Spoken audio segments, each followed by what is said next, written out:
A square is more than a line. A cube is more than a square. A god is more than a mortal. But what is more than a god? This week saw the release of Al Ewing's The Immortal Thor #1. Ewing is a legendary writer with decades of output, but the most important series to call back to is The Immortal Hulk, a long-running story bringing together disparate elements of the Hulk character in a horrific yet deeply philosophical story that a few lines of dialogue here cannot do justice. With the title The Immortal Thor, Ewing seems to be bringing that approach to the God of Thunder. We open with a piece of Norse writing from the Elder Eddas, essentially asking what is above a god. As Hulk used biblical passages, Thor is set up to pull from Norse and Icelandic writing. Thor confronts the marauding ice giant Skrymir and fells him in 2 blows. First, by using his authority as god of storms to command Skrymir's blizzard away. Second, with a single strike from Mjolnir. We're introduced to familiars of Thor's cast: Sif, Fandral, Hildegard, Hogun, Volstagg, and the trickster Loki, now in a new feminine form. Loki uses a magic wand to repair the Rainbow Bridge, a magic passage from Asgard to other realms. Thor uses this to travel to Earth, or Midgard as he calls it, and proceeds to do some classic heroing, calling back to the classic moniker of the Mighty Thor.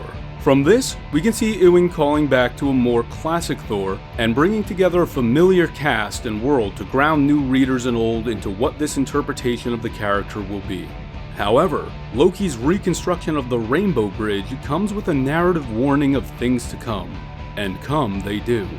Thor's commands to a storm are rebuked, for this is more than a storm, a superstorm, and this superstorm is commanded by more than Thor, but by Tornos, the Utgard Thor. Our story concludes revealing our 2 seeming manipulators of our story: Gaia, true mother of Thor, and the imprisoned Utgard Loki.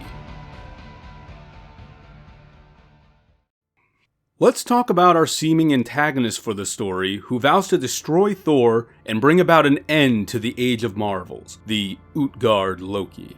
In mythology, this character is a Jotun compared to Loki and Thor, who are Aesir, essentially different branches of godhood. It should be noted that Skrymir was also a name for Utgard Loki, with the latter being more of a moniker than anything. The tale of their meeting is found in the Prose Edda book Gjalfaginning, where Skrymir sends Thor and Loki through a series of rigged competitions, all of which they fail. Thor attempts to attack Skrymir many times and fails, with Skrymir comparing the strikes from Mjolnir to acorns falling on him and such.